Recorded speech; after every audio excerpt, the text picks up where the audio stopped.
આજથી ગુજરાતની અંદર ભારે વરસાદ ને પવન વાવાઝોડા સાથે તબાહી મચાવવાનો છે. જ્યાં મિત્રો વાત કીધું ક્યાં ક્યાં વરસાદ પડી શકે છે, હવામાન વિભાગની કેટલી આગાહી છે, તમને બધા લોકોના વિડીયોની અંદર બતાવવા જઈ રહ્યો છું. વિડીયો જોઈને તમારા પણ ઓછ ઉડી જવાના છે. ખાસ કરીને વિડીયો બને એટલો શેર કરી દેજો અને વેધર અપડેટના તમામ વિડીયો જોવા માટે અત્યારે જ આપણી આઈડીને ફોલો કરી નાખજો.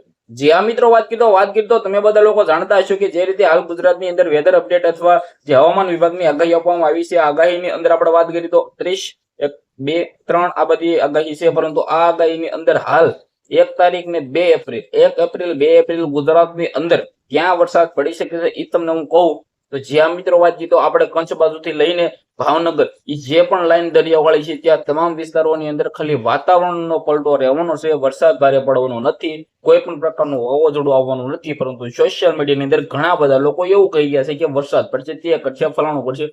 મને એટલું બધું નથી લાગતું કે ગુજરાતની અંદર હાલ વરસાદ પડી શકે છે, તબાહી મચાવી શકે છે, વાતાવરણમાં પલટો થાય છે, સાંટા સવાયા સાથે વરસાદ પડી શકે છે. પરંતુ આપણે મધ્ય ગુજરાતની અંદર વાત કરીએ તો એટલું બધું કઈ પણ પ્રોબ્લેમ હોવાનો નથી. સૌરાષ્ટ્રની અંદર ખાલી વાતાવરણની અંદર પલટો ખાલી દેખાશે, પરંતુ વરસાદ એટલો બધો આવશે નહીં. ખાલી સાંટા સવાય જેવું વાતાવરણ રહેવાનું છે, વાદળ સવાયું વાતાવરણ રહેવાનું છે. પરંતુ એટલો બધો કોઈ પણ હાલ ગુજરાતની અંદર વરસાદ દેખાઈ રહ્યો નથી.